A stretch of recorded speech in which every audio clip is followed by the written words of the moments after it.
depende de la actitud del cristiano. Repito, la intimidad con Dios depende de la actitud del cristiano. Y desde aquí, como siempre, un saludo fraternal y cariñoso a todas las personas que a través de internet escuchan estas prédicas.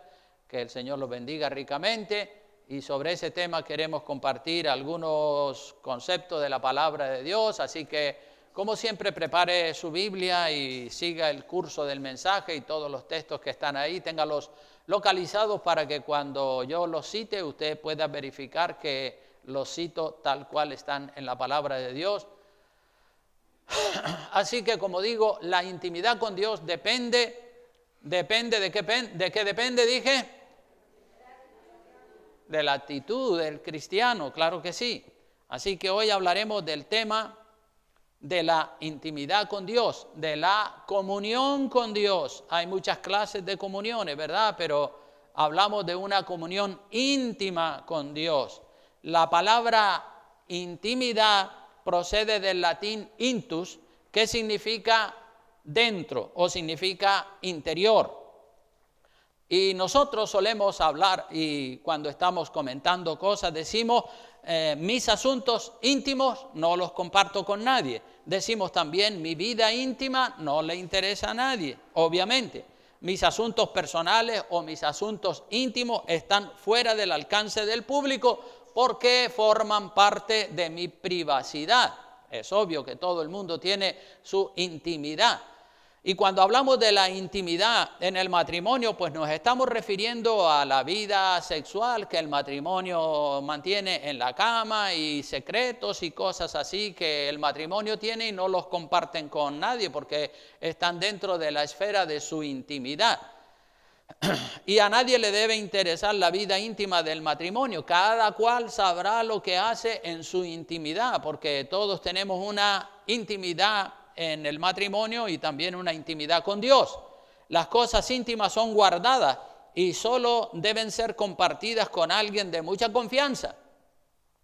Y obviamente con Dios. A las personas nosotros le podemos ocultar nuestras intimidades, pero a Dios no le podemos ocultar nada. Aunque tratemos de ocultárselo, Él lo sabe todo, ¿verdad? Así que es mejor que no estemos tratando de ocultarle nada a Dios porque Él lo sabe.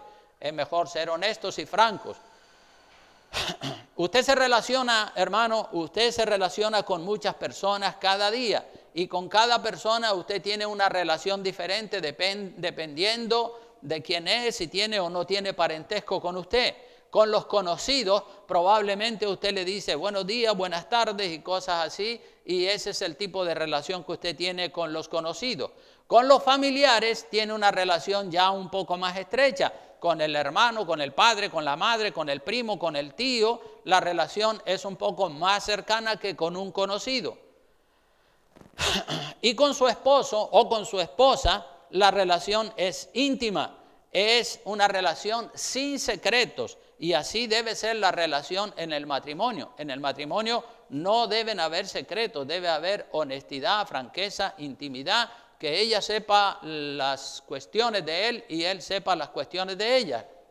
Las personas solteras, los que no son casados, suelen tener amigos íntimos o amigas íntimas. Pero las personas casadas estamos llamados a tener intimidad con el cónyuge, si es una mujer con su marido, si es un marido obviamente con su esposa.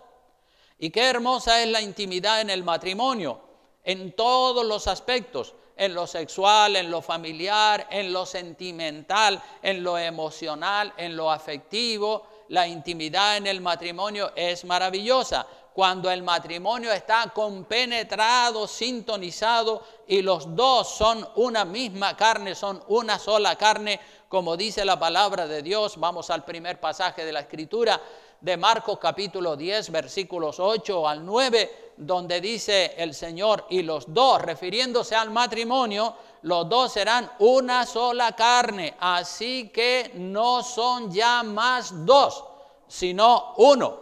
Por tanto, lo que Dios juntó, ¿qué dice? No lo separe el hombre, que haya intimidad en el matrimonio, que los dos se fusionen de tal manera que piensan lo mismo y obviamente centrado siempre en la palabra de Dios, que es lo más maravilloso, porque cuando los dos, él y ella, están fusionados y en el centro de esa fusión está la palabra de Dios, ese matrimonio funciona de las mil maravillas sin problema. Cuando uno tiene unos ideales y otro tiene otros ideales opuestos, entonces suelen haber problemas. Entonces, la intimidad en el matrimonio es una delicia, es un gozo, es una satisfacción tremenda para los dos cónyuges. Pero es necesario que haya el mismo espíritu, la misma idea, la misma opinión, el mismo sentir en los dos. Y eso es a lo que la Biblia llama una sola carne. Dos son uno. Dos son uno en voluntad, en deseos, en opinión, en sentimientos, en afectos. Piensan lo mismo. Cuanto más ajustados están en los pensamientos, tanto mejor, tanto para el uno como para el otro. Si en un matrimonio hay discusiones y hay peleas, choques, enfrentamientos durante el día, ¿creen ustedes que podrá haber intimidad en la cama si no han arreglado esos problemas? ¿Qué creen ustedes? ¿Podrá haber intimidad? No, claro que no podrá haber intimidad sexual, ni sentimental, ni afectiva, ni de ninguna clase, porque están enojados, están peleados el uno con el otro. Solamente cuando los problemas se han solucionado es que puede haber intimidad sexual, afectiva, emocional en el matrimonio. Y qué bueno que existan esos conceptos, ¿verdad? Intimidad, afecto, amor, cariño. Entonces todo es una balsa de aceite, todo es una bendición tremenda. Si los problemas no se arreglan en el matrimonio, entonces el distanciamiento, la frialdad, el rechazo permanecen y no puede haber intimidad. Es imposible que haya intimidad cuando están distantes y uno tira por un lado y otro tira por otro lado. Y una cosa es la relación sexual y otra cosa diferente es la relación emocional, afectiva y sentimental. Con una prostituta los hombres pueden tener una relación sexual sin tener relación emocional, sentimental o afectiva. Con la prostituta no hay sentimientos, no hay afecto, no hay amor sincero, solamente hay una relación sexual a cambio de un dinero, solamente eso. Pero con la esposa la relación es completa porque hay sentimiento, hay afecto, hay amor, hay emoción y hay también disfrute sexual porque son una sola carne en todos los sentidos. Las prostitutas se venden por dinero y los hombres pagan y ellas dan sexo por dinero, sin amor, sin sentimiento, sin afecto, solo sexo. Pero también existen hombres prostitutos. Yo la primera vez que oí esa palabra, prostitutos, era un cristiano que yo conozco y que estuvo congregándose en esta iglesia, y él me declaró un día que él había sido prostituto en su vida de inconverso, que él había sido prostituto y él vendía su cuerpo a las mujeres que lo contrataban y obviamente recibía una paga de ellas y él les servía el sexo que ellas querían. Este hombre vendía su cuerpo, igual que una prostituta lo vende a los hombres, pues este hombre vendía su cuerpo por dinero y daba placer sexual a las mujeres sin afecto, sin emociones, sin amor, sin ningún sentimiento hacia ellas, solamente era sexo, puro sexo. Entonces, una cosa es el afecto, hermanos, una cosa es el afecto, las emociones y los sentimientos, y otra cosa diferente es la relación sexual. Y cuando la relación sexual está sola, separada de los sentimientos, del afecto, de las emociones, pues eso es prostitución femenina o masculina, como el caso que acabo de citar. Entonces nosotros como cristianos tenemos una relación con Dios. Nosotros como cristianos tenemos una relación espiritual con Dios como Padre y con Jesucristo como esposo. Cantamos un canto que hablaba de que Jesucristo es el esposo de la iglesia. Con respecto a Dios, todos nosotros somos hijos e hijas, ¿no es cierto? Los hombres somos hijos de Dios, las mujeres son hijas de Dios. Y entre nosotros somos hermanos y hermanas. Y con respecto a Jesucristo somos la esposa del Cordero. Con respecto a Jesucristo nosotros somos la esposa del Cordero, según dice Apocalipsis capítulo 19, Versículos 7 y 8 dice: gocémonos y alegrémonos y démosle gloria, porque han llegado las bodas del Cordero y a su esposa, y su esposa se ha preparado, y a ella se le ha concedido que se vista de lino fino, limpio y resplandeciente, porque el lino fino es, ¿qué cosa dice la Biblia que es? Las acciones justas de los santos. Esa es la vestidura de lino fino con la cual nosotros como iglesia, como esposa del Cordero, tenemos que estar revestidos. Así es que Cristo contrae matrimonio espiritual con la iglesia. La iglesia debe ser para Cristo como una virgen pura. Todos los hombres cuando se casan quieren que la joven, la mujer con la que se casa, sea una virgen pura. Una virgen pura como fue María. María, la madre de Jesús, fue una virgen pura para concebir del Espíritu Santo el santo ser que nacería. Ella era una virgen pura. Y así como ella, debemos ser también nosotros como iglesia, como esposa del Cordero. Entonces, Jesucristo no va a contraer matrimonio espiritual con una iglesia adúltera, con una iglesia pecadora que ama a otros dioses, que ama el mundo, el dinero, el placer, el materialismo. Claro que no. Él viene a buscar una iglesia santa, una iglesia pura, una virgen purísima. Amén. Así que Jesucristo viene a buscar una iglesia santa, limpia, pura, vestida de lino fino. Y dijimos que el lino fino son las acciones justas de los santos, las buenas actitudes, el buen comportamiento, las buenas obras que tenemos que hacer y estar revestidos de esas buenas obras. Aleluya. Por su fruto los conoceréis, las buenas obras. Ese es el lino fino, como dice la palabra, lino fino. Es las acciones justas de los santos. Y ojalá que todos tengamos esa vestidura de acciones justas de los santos. Para que en un matrimonio pueda haber verdadera intimidad afectiva, sentimental, emocional y sexual, y también de amor, es necesario resolver primero todos los problemas que hayan acontecido. Y lo mismo nos pasa en nuestra relación con Dios como Padre. Lo mismo que en un matrimonio, así es con Dios como Padre, con Jesucristo como esposo y con el Espíritu Santo como el Consolador. Dios es nuestro Padre, nosotros tenemos un Dios trino, Dios es nuestro Padre, Jesucristo es el esposo de la iglesia y el Espíritu Santo es el Consolador.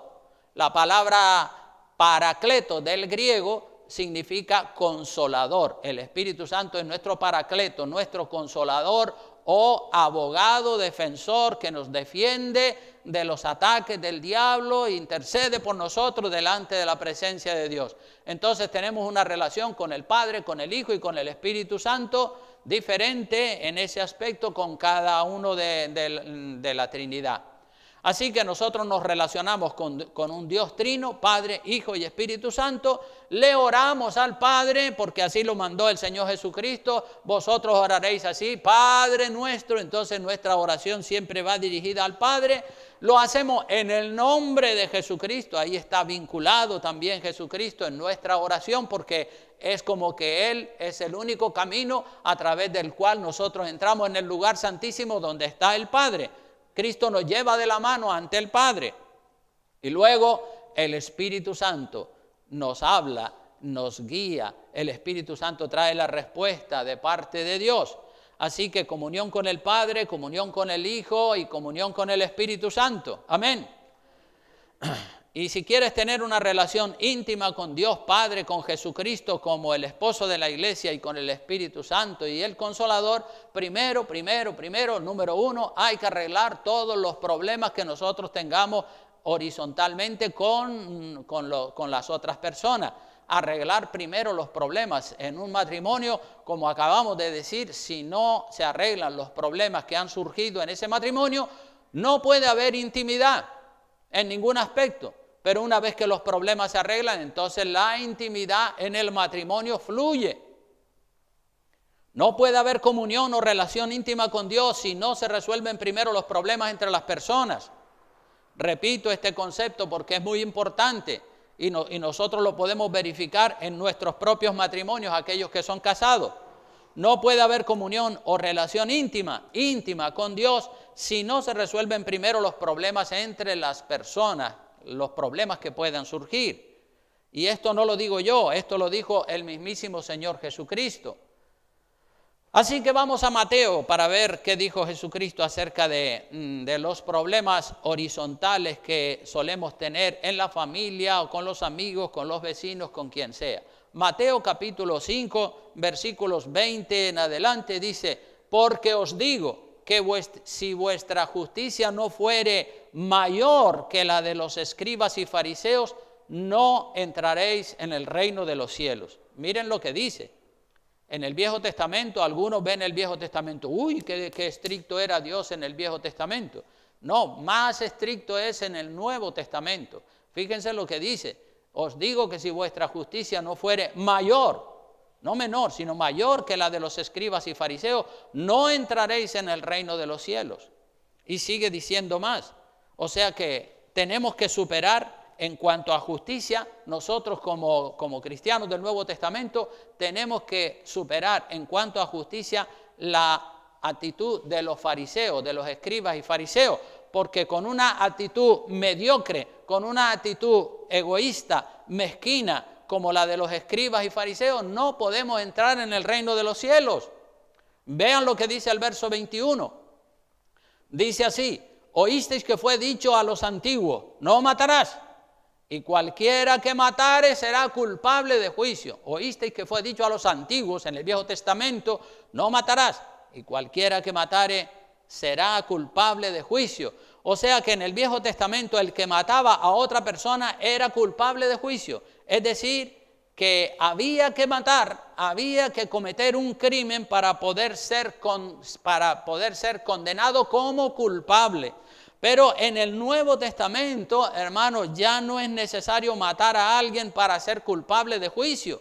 El Nuevo Testamento es más estricto, más directo que el Viejo Testamento. O sea que ya no es necesario matar a alguien para ser culpable de juicio. Es suficiente con enojarse. Es suficiente con enojarse. Oísteis que fue dicho, no matarás. A los antiguos, no matarás, y cualquiera que matare será culpable de juicio. Pero yo lo pongo más difícil, dice el Señor en el verso 22. Yo os digo que cualquiera que se enoje, solo con enojarse ya eres culpable de juicio. Cualquiera que se enoje contra su hermano o contra su vecino, quien sea, será culpable de juicio. Esto es muy estricto. Y cualquiera que diga necio a su hermano será culpable ante el concilio. Y cualquiera que le diga fatuo quedará expuesto al infierno de fuego. O sea que es tremendo el Nuevo Testamento. Nosotros le damos poca importancia, nosotros como cristianos le damos poca importancia al enojo. Pensamos que no es nada grave, enojarse no es nada grave. Incluso pensamos que es justo enojarnos porque nos hicieron esto o porque nos hicieron aquello o porque dijeron tal cosa que se refería a nosotros. Pero el Señor nos dice que el que se enoja ya es culpable de juicio de condenación, estamos hablando, de juicio de condenación en el infierno. Lo dice la palabra. Os digo que cualquiera que se enoje contra su hermano será culpable de juicio. Ya no necesitas matarlo y derramar la sangre, sino enojarte contra tu hermano, que nosotros, como digo, le damos poca importancia. Decimos, sí, estoy enojado, pero no pasa nada, yo no he matado a nadie.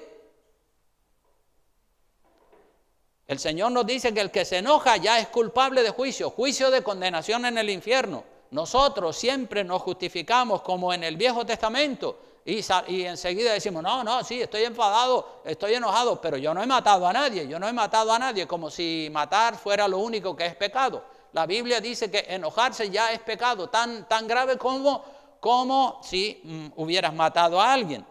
A los ojos de Dios enojarse es tan grave como matar, lo dice el verso 22, será culpable de juicio solo con enojarse. Enojarse con tu hermano, decirle necio, fatuo, Eso es ser culpable de juicio ante Dios. Enojarse es pecado de juicio, culpable. Y hay personas que guardan el enojo, el rencor por muchos años contra personas que le hicieron un daño y no pueden perdonar, no pueden saludar, no pueden mirar a los ojos a la persona porque guardan enojo, guardan rencor, rechazo, falta de perdón. La falta de perdón daña la salud física, daña la salud emocional, daña la salud espiritual de la persona que lo tiene. El enojo, cuando una persona está enojada, es como si tuviera un cáncer que le está carcomiendo los huesos por dentro. Así que cuando haya un problema, tenga dominio propio. La Biblia dice que debemos tener dominio propio para no enojarnos. No sea rápido como Pedro en sacar la espada y cortar la oreja. Ya sabemos todos que cuando Jesucristo fue apresado, Pedro era impetuoso y rápido como Billy el niño para sacar la espada y cortarle la oreja al siervo del centurión. Y algunas personas son rápidos para enojarse, para enfadarse. Cuidado, hay que tener dominio propio, dominio propio. Bendito sea el nombre del Señor. Así hay muchas personas rápidos como Pedro para sacar la espada. Tenemos que aprender a aguantar el insulto, aguantar el desprecio, el mal que le han hecho. No pierda la serenidad, mantenga la serenidad aunque le hagan un daño. El proverbio dice que la blanda respuesta calma la ira y cuando la ira se ha calmado, pues entonces el problema puede ser resuelto con la ayuda de Dios mucho más fácil. Cuando los ánimos están serenos, se habla con tranquilidad y sin alborotos, todo lo que sea necesario, se puede hablar largo y tendido, pero sin llegar a enojarnos, ¿verdad? Porque el enojo es algo abominable ante los ojos del Señor. Ya vemos que en el verso 22 de este pasaje que les he hablado, pues dice claramente que el Señor ya considera a esa persona que se ha enojado culpable de juicio como si hubiera matado a una persona. Así que si usted no puede mirar a la persona a los ojos y saludarla manteniendo la mirada y decirle Dios te bendiga, entonces es que usted guarda probablemente rencor en su corazón. La cosa es más grave de lo que parece. El rencor es más grave que lo que parece. Quedará, dice la Biblia, expuesto al infierno de fuego. ¿Y qué es lo que debemos hacer cuando alguien nos ha hecho daño y vamos a adorar a Dios y a tomar la Santa Cena? ¿Qué es lo que vamos a hacer? ¿Qué es lo que debemos hacer cuando venimos a la iglesia a adorar a Dios y allí nos acordamos que tenemos un problema sin resolver, incluso que lleva ya semanas o meses sin resolverse y venimos a adorar a Dios? ¿Qué nos dice Dios que hagamos ahí? Pues ahí está la respuesta de Dios. Dios tiene respuesta para todo. Dice en el verso 23, por tanto, si traes tu ofrenda al altar, es decir, si vienes a adorar a Dios con una ofrenda de adoración, de alabanza, y allí te acuerdas que tu hermano tiene algo contra ti, deja allí tu ofrenda delante del altar, deja de orar, no ores ni le presentes ofrenda al Señor porque Él no te va a escuchar. Deja allí tu ofrenda delante del altar y anda, reconcíliate primero con tu hermano y entonces ven y presenta tu ofrenda.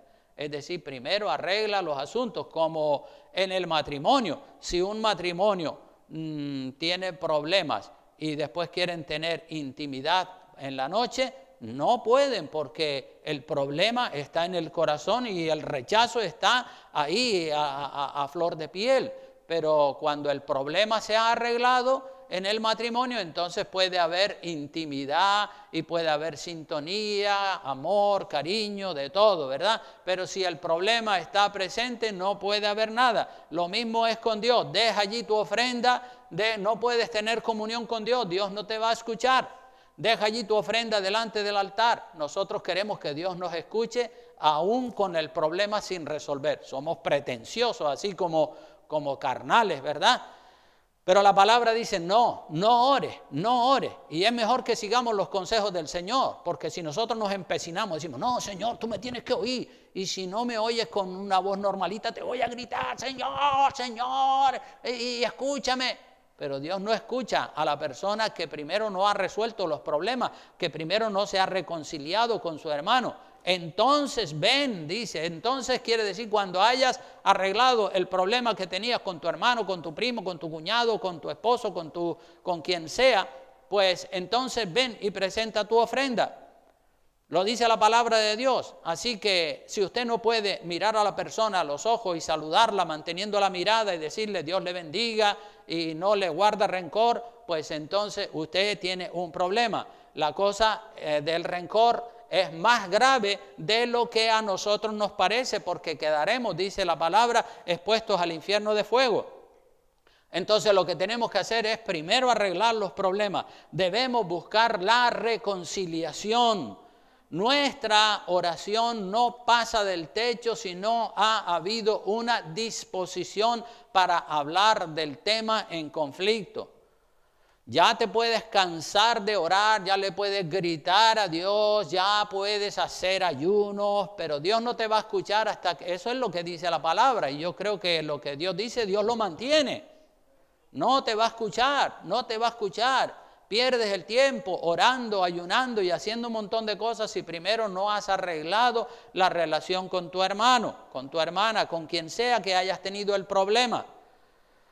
Ponte de acuerdo con tu adversario antes que sea demasiado tarde, dice el versículo 25. Ponte de acuerdo con tu adversario pronto, entre tanto que estás con él en el camino, es decir, en el camino de la vida, entre tanto que estás vivo, ponte de acuerdo con él. No sea que el adversario te entregue al juez y el juez al alguacil y seas echado en la cárcel, en el infierno, ¿verdad? De cierto te digo que no saldrás de allí hasta que pagues el último cuadrante. O sea que habla, no aplaces el asunto por más tiempo para que no te mate la amargura, ni te condenes en el infierno. Le dije a Kevin que me buscara algunas imágenes porque cuando uno está preparando un mensaje, digo, pues sería bonito porque prepara por favor las imágenes que tienes por ahí. Vamos a ver unas cuantas imágenes que muestran el rencor, la amargura de las personas. Y es así, ¿verdad? Porque muchas veces una imagen vale más que 1000 palabras, ¿verdad? Ahí se ve lo que es el rencor, la amargura, la rabia, la ira, el odio. Y bueno, una imagen, ahí están, hay varias imágenes. Quizá alguna de ellas te puede representar a ti, a lo mejor no, a lo mejor eres amable y pacífico, pero mira una imagen del matrimonio, no hay manera de entenderse, ahí está ella también hablándole por el móvil, el otro está ahí enfadadísimo, sigue mirando otras imágenes, mira otro bastante furioso, bastante enfadado, otro matrimonio, que esos son los problemas más frecuentes en el matrimonio. Entonces son imágenes que en la carretera, ¿verdad? Imágenes que algunas veces nos han representado a nosotros, otro par de imágenes, ahí tenemos los niños también, ellos también saben enfadarse, desde pequeñitos ya tienen carácter.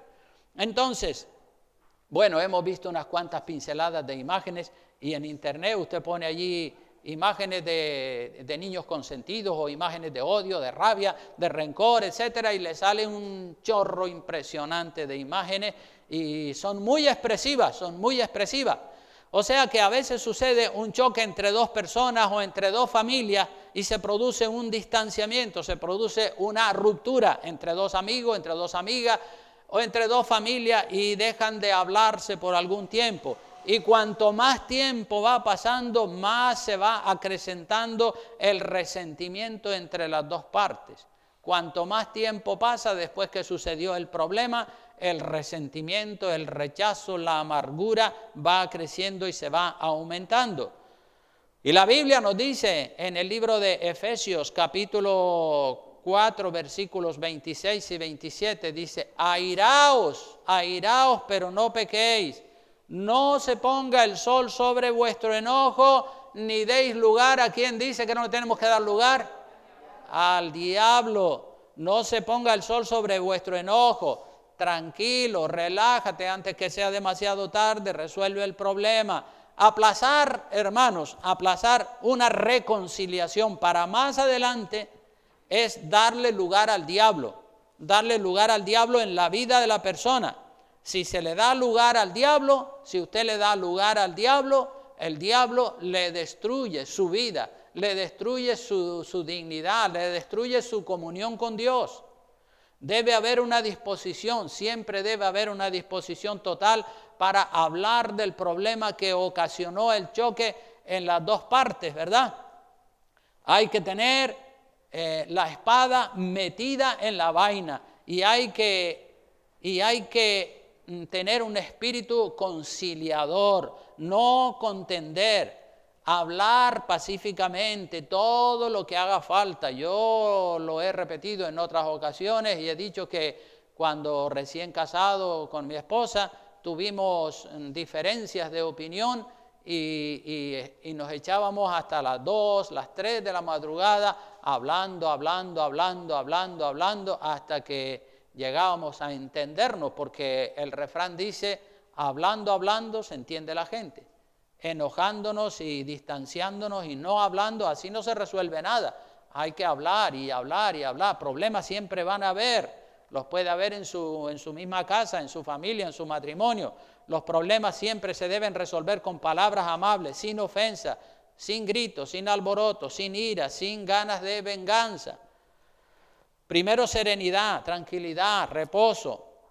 Segundo, diálogo fluido, diálogo amable, sereno, con mucho respeto, sin gritos, sin altavoces.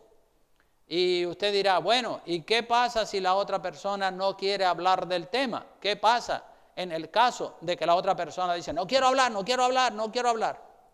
Pues también para eso la Biblia tiene una respuesta.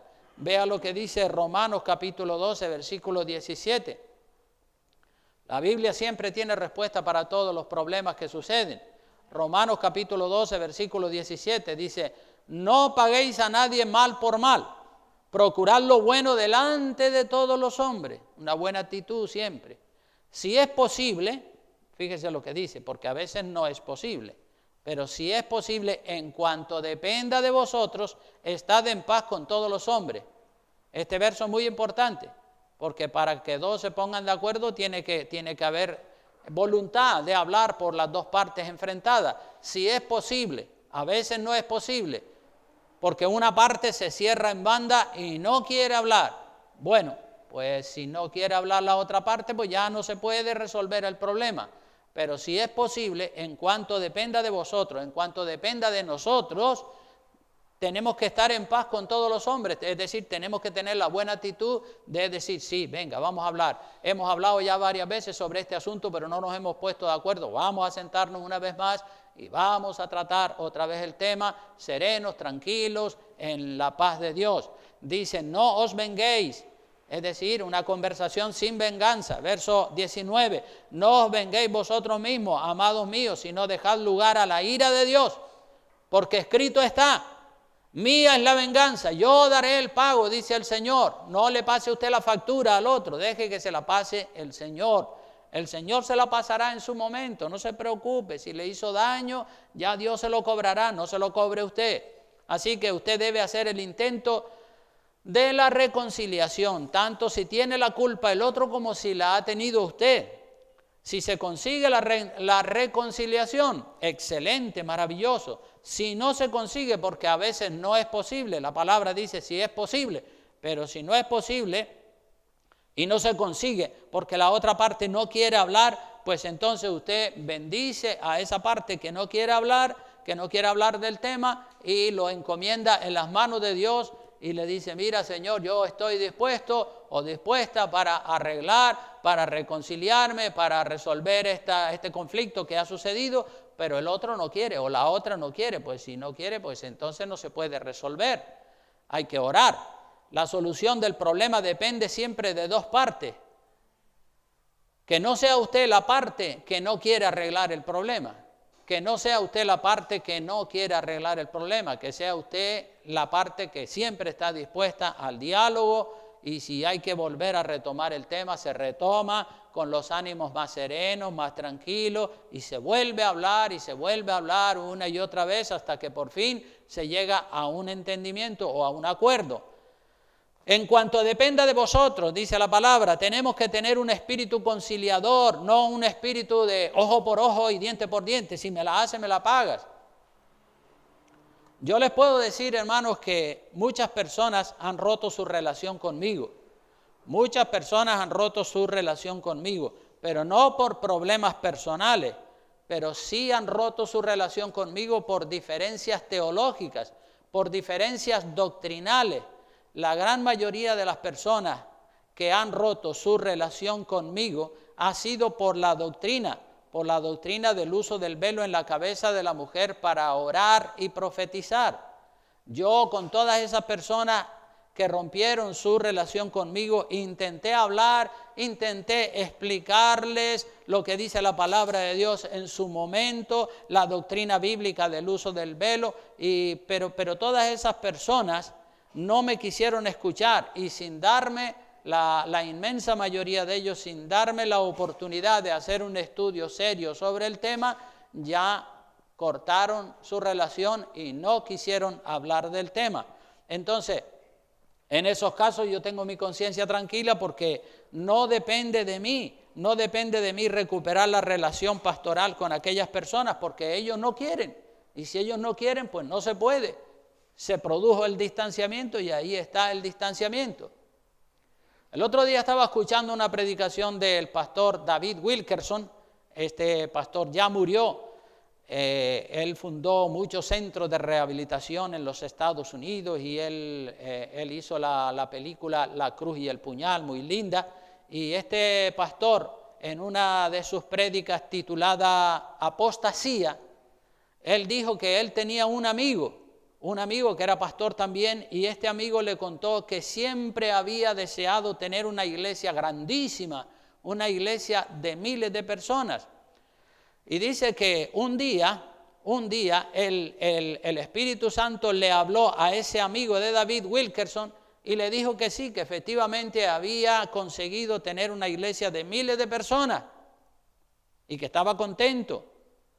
Pero había conseguido tener una iglesia de miles de personas porque él predicaba siempre para agradar a los hombres. Eso fue lo que el Espíritu Santo le dijo al amigo de David Wilkerson, que tenía una iglesia multitudinaria porque siempre su predicación estaba orientada a agradar a los hombres. Y esa prédica la pueden ustedes ver, ponen allí en Google, ponen David Wilkerson, la prédica de la apostasía, y ahí está ese comentario. Y entonces ese pastor, cuando fue reprendido por el Espíritu Santo de que él estaba predicando para agradar solamente a la gente, él se arrepintió. Este pastor se arrepintió, le pidió perdón a Dios, le pidió perdón a la iglesia por haber estado toda la vida predicando para agradar al hombre. Y después de pedirle perdón a Dios y después de pedirle perdón a la iglesia, este pastor comenzó a predicar sana doctrina, comenzó a predicar arrepentimiento, comenzó a predicar nuevo nacimiento, y ahora, a partir de ese momento, él predicaba para agradar a Dios, no para agradar a los hombres, sino para agradar a Dios. Y esa iglesia que dice que tenía miles y miles de personas, se le vació. Y de los miles y miles que tenía, solo le quedaron como 200 personas. Y es que a la gente, a la inmensa mayoría, salvo a un pequeño número de personas, la inmensa mayoría de la gente le gusta que uno le diga a ellos lo que ellos quieren oír. Pero el pastor no puede decirle a la gente lo que la gente quiere oír. El pastor le tiene que decir a la gente, así dice el Señor, esto lo dice el Señor, no lo digo yo. Y si lo dice el Señor, ¿quién es el pastor para quitarle, para ponerle, para hacer la puerta más ancha, para que entren más gente? ¿Verdad? El pastor no es nadie, el pastor es solamente un vocero, como Juan el Bautista, ¿verdad? ¿Qué dijo Juan el Bautista? Yo soy una voz, solamente una voz que clama en el desierto. ¿verdad? Y eso es lo que tienen que hacer los pastores, una voz que clama a la congregación. Pero la gente es así, dice, ¿a dónde va Vicente? ¿A dónde va la gente? ¿A dónde va Vicente? ¿A dónde va la gente? Este refrán se usa para describir a personas sin criterio personal, que imitan el comportamiento de otros. No tienen criterio personal, sino que, como Vicente, ¿a dónde va Vicente? ¿A dónde va la gente? Pero nosotros los cristianos tenemos que tener propósitos. Nosotros tenemos que tener propósitos sanos en lo que hacemos y al lugar a donde vamos.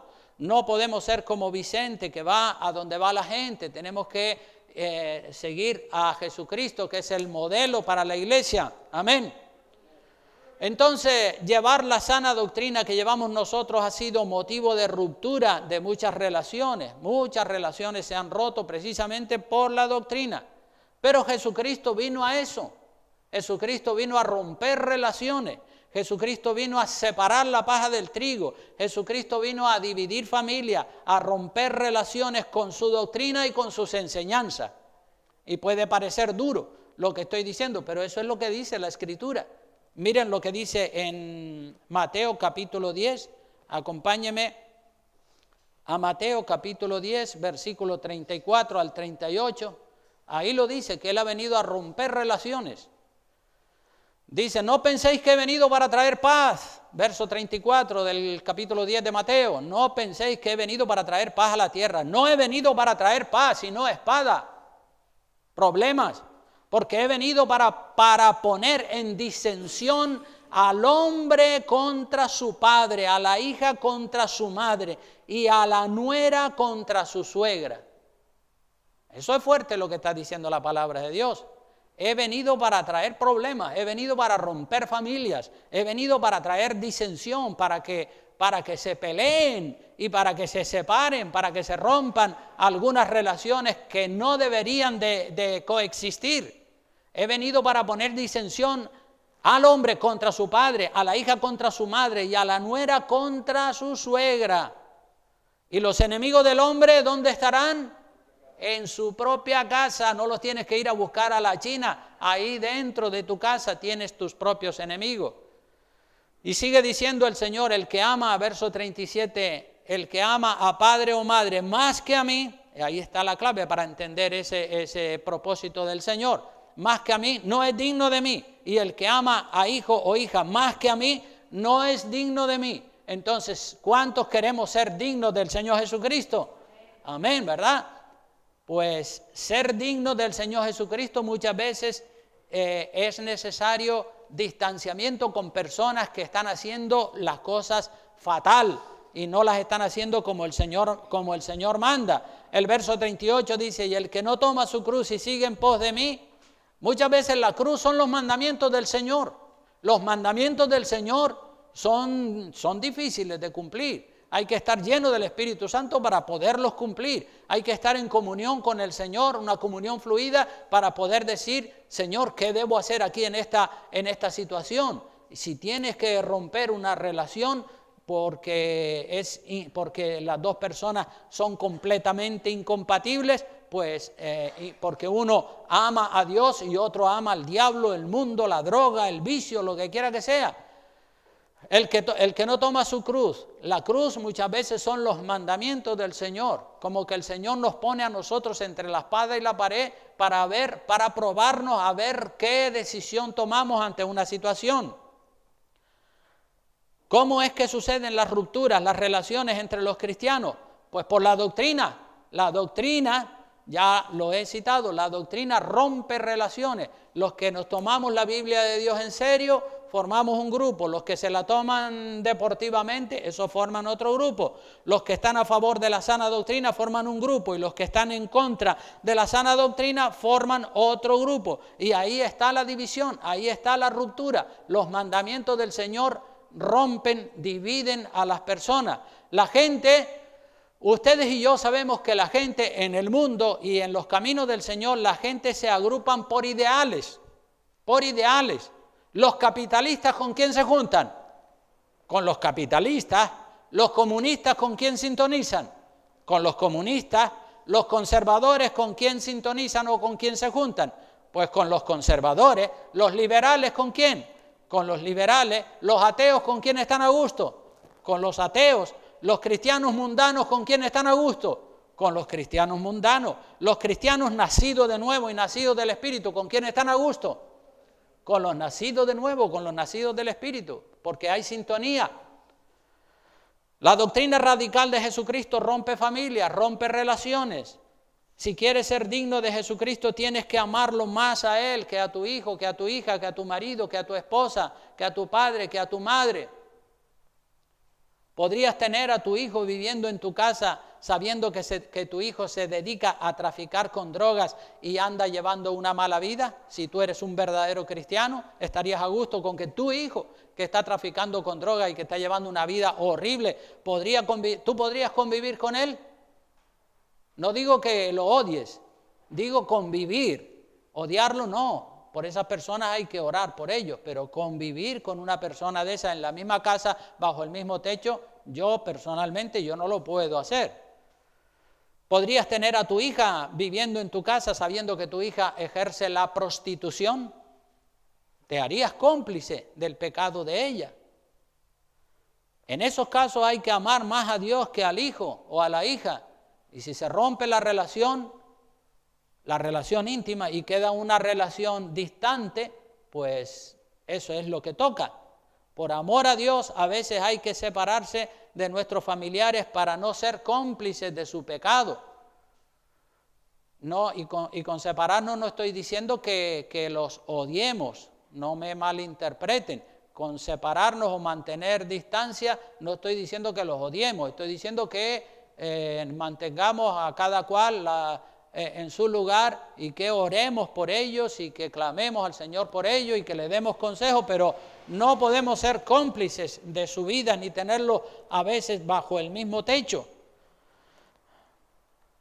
Hay cristianos que no pueden entender esas verdades radicales del Evangelio, estas verdades que acabo de decir, no las pueden entender, siempre están con una frase en su boca: Dios es amor, Dios es amor, Dios es amor y Dios es amor, y con Dios es amor ellos lo resuelven todo. Pero a esos que siempre están con esa frase en su boca de que Dios es amor, pues que nos expliquen entonces lo que dice Mateo capítulo 10, versículo 34 al 37, que Él ha venido para poner en disensión al hijo contra el padre, a la hija contra la madre y al yerno contra la nuera y todo ese tipo de problemas. Si Dios es amor, como dicen, ¿por qué nos pone entonces en una situación incómoda con algunos familiares que viven una vida desordenada y que viven una vida de pecado?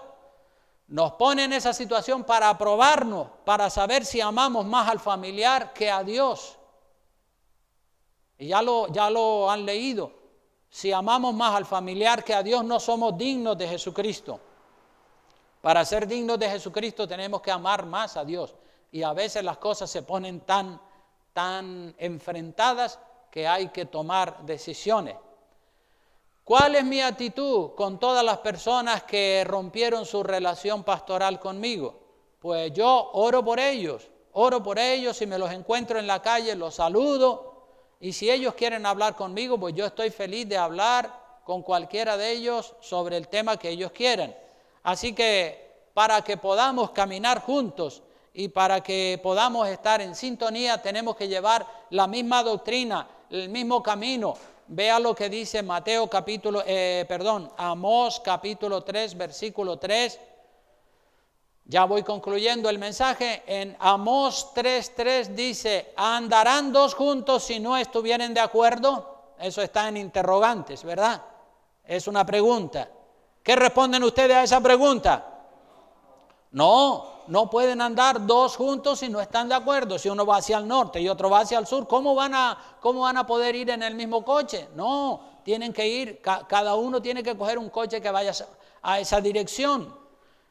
Entonces yo bendigo a esas personas. Para tener unidad espiritual entre los hermanos es imprescindible tener la misma regla, tener la misma doctrina, tener el mismo camino, tener la misma fe, tener la misma dirección, tener los mismos principios de la palabra de Dios. El temor de Dios El respeto a lo revelado por Dios en su palabra es lo único que trae intimidad. Repito, el temor de Dios, el respeto por la palabra revelada es lo único que puede traer intimidad con Dios Padre, con Dios Hijo y con Dios Espíritu Santo. Es decir, comunión íntima con Dios, comunión íntima. Vea lo que dice el Salmo 25, 14, lindo salmo este, ¿verdad? Que nos habla acerca de la comunión íntima que existe en un matrimonio, maravilloso, ¿verdad? Un matrimonio si no tienen comunión íntima no puede subsistir, se rompe. Si lo único que hay son diferencias y peleas continuamente, ese matrimonio se rompe. Para que el matrimonio se mantenga en pie hay que tener comunión íntima. Lo mismo es con Dios, vea lo que dice. Salmo 25, 14, dice el salmista ahí, la comunión íntima de Jehová, ¿con quién es? Con los que le temen, con los que tienen respeto por la palabra de Dios. Con esos Dios tiene comunión, pero con los que no tienen temor de Dios ni consideran los mandamientos del Señor, con esos no puede tener comunión el Señor. La comunión íntima de Jehová es con los que le temen, y a ellos, no a otros, sino a los que le temen, hará conocer su pacto. Así que la intimidad y la comunión con Dios, la relación fluida y frecuente, depende de nuestra actitud, hermano. Depende de nuestra actitud, depende de lo que hagamos en la vida diaria, en la vida práctica. La comunión íntima con Dios depende si estamos con una buena actitud, con la buena actitud de liberarnos de las cargas de conciencia que cada uno pueda tener en su cabeza. Una comunión superflua, distante, sin experimentar emociones, afecto, presencia de Dios, eso no satisface a nadie. Una comunión superflua en el matrimonio no hace feliz a los cónyuges. Tiene que haber comunión íntima para que sean felices y para que ese matrimonio dure. Pues una comunión superflua y distante con Dios, sin experimentar emociones, sin experimentar afecto, sin experimentar la presencia misma de Dios, sin experimentar esos ríos de agua viva que dice la palabra, pues esa comunión se hace tediosa, se hace difícil. La vida íntima en el matrimonio, cuando hay un verdadero amor sincero, es el tiempo más íntimo, más maravilloso en el matrimonio. La comunión íntima con Dios, cuando oramos y sentimos su presencia, eso es lo más maravilloso para el cristiano, sentir esos ríos de agua viva que te hacen llorar de la presencia del Señor. Entonces, afecto, comunión, presencia, ríos de agua viva corriendo por tu cuerpo, eso es lo que de verdad te hace desahogarte en la presencia del Señor. Usted puede orar mucho, puede leer la Biblia, puede diezmar, puede congregarse, puede ayudar a los pobres y hacer muchas cosas buenas, pero si usted guarda rencor, si usted no perdona, si usted no puede mirar a los ojos a la gente que le han ofendido y perdonar, entonces usted no podrá ser perdonado. Es así de sencillo, lo dice la palabra de Dios en Marcos capítulo 25. Este pasaje ya va a ser el último, Marcos capítulo 25, 11, perdón, gracias. Marcos 11, 25 al 26 dice, y cuando estéis orando, perdonad. Si tenéis algo contra alguno, para que también vuestro Padre que está en los cielos os perdone a vosotros vuestras ofensas. ¿Cuántos queremos que Dios nos perdone a nosotros nuestras ofensas? Todos, ¿verdad? Yo también quiero que Dios me perdone porque en mi vida de inconverso cometí muchos pecados, claro que ya estoy arrepentido, pero están en mi historial todos esos pecados. Así que yo tengo que perdonar a todas las personas que me han hecho daño. Cuando estamos orando, perdonad si tenéis algo contra alguno, para que también vuestro Padre que está en los cielos os perdone, porque el perdón sana, el perdón es una bendición. Y cuando nosotros perdonamos, ya Dios se dispone a perdonarnos a nosotros. Porque si vosotros no perdonáis, dice el verso 26, tampoco vuestro Padre que está en los cielos os perdonará. vuestras ofensas. Y hay personas que por cualquier tontería se ofenden y se apartan del camino del Señor, echándole la culpa a otros menos a sí mismos. Les cuesta perdonar, exigen perfección en los demás, pero en sí mismos no procuran perfeccionarse. Los verdaderos cristianos nos esforzamos en perfeccionarnos a nosotros mismos primero, y con los demás vamos a tener paciencia y ayudarlos a mejorar, porque eso es lo que el Señor nos manda en su palabra. Bendito sea el nombre del Señor. A veces hay problemas que son difíciles de resolver, porque las dos partes en conflicto no se ponen de acuerdo. En esos casos, cuando las dos partes en conflicto no se ponen de acuerdo, en esos casos es bueno llamar a un mediador que pueda mediar entre las dos partes para no tener que ir al juicio. Puede llamar al pastor, a una persona madura que sea imparcial para no tener que ir a juicio. Dijo alguien una frase muy sabia, dijo que mejor un mal acuerdo que un buen juicio. Esto lo saben las personas que han tenido juicios con abogados y juzgados y todo eso.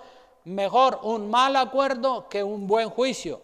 En los juicios los que ganan siempre son los abogados, porque ellos tienen unas costas altísimas. Entonces mejor un mal acuerdo que un buen juicio. Los conflictos, los desacuerdos siempre traen malestar, siempre traen frustración, infelicidad, tristeza. Si el conflicto es por una cuestión doctrinal, de principios cristianos, ahí tenemos nosotros la responsabilidad como hijos y como hijas de Dios de mantener los principios de la palabra de Dios. Ahora, si el conflicto es por una cuestión de dinero o por una cuestión material, entonces perdiendo se gana y ganando se pierde. Perdiendo se gana y ganando se pierde. Yo he tenido conflictos con personas por cuestiones materiales y he dicho, mira, dejamos todo ahí, ya está, olvídate de lo que me debes y para adelante. Y yo lo perdono, y entonces es una cuestión material porque el dinero va y el dinero viene, ¿verdad? Así que si el conflicto es por una cuestión de dinero o de algo material, perdiendo se gana y ganando se pierde, porque mejor un mal acuerdo que un buen juicio. El buen juicio te cuesta mucho dinero. La intimidad, la relación íntima con Dios siempre depende de la actitud del cristiano, de la actitud de la cristiana. Entonces vamos a tener una buena actitud, vamos a tener una actitud acorde con la palabra del Señor. La intimidad con Dios depende de la actitud del cristiano. Ese era el título del mensaje con el que comencé prédica, y con esas mismas palabras termino. La actitud con Dios, la intimidad con Dios depende de la actitud que nosotros tenemos hacia los demás. Amén. Pues vamos a inclinar el rostro, vamos a orar un momentito en la presencia del Señor. Puesto de pie, vamos a levantar una oración y decirle, Señor, te damos gracias, Dios mío. Tu palabra es clara, tu palabra es contundente, tu palabra es determinante, Señor. Tú no andas con medias tintas, mi Dios. Tú vas siempre directo al grano, y lo que tú dices es tal cual como lo has dicho, así es, Señor. Nosotros así lo creemos, no lo queremos matizar, ni manipular, ni cambiar. Ay de la persona que trate de manipular o de cambiar o de ponerle peros a la Escritura. La Escritura es tal cual ha sido revelada, Señor. Así que danos a nosotros la fuerza, la humildad, la paciencia y el valor para que podamos de verdad cumplir todas estas enseñanzas, mi Dios, y que cada uno de nosotros entre en una reflexión seria y profunda por si haya alguna mala relación con alguna persona con la que nosotros podamos hablar. Si la otra persona no quiere, pues ya está, pero si la otra persona se dispone, claro que sí, hablaremos largo y tendido y llegaremos a un acuerdo o a un medio acuerdo, pero nos podremos saludar y mirar a los ojos, aunque tengamos opiniones y conceptos, ideas diferentes, Señor. Gracias te damos una mañana más, y en tus manos encomendamos la iglesia con la bendición del Padre, del Hijo y del Espíritu Santo. Amén y amén.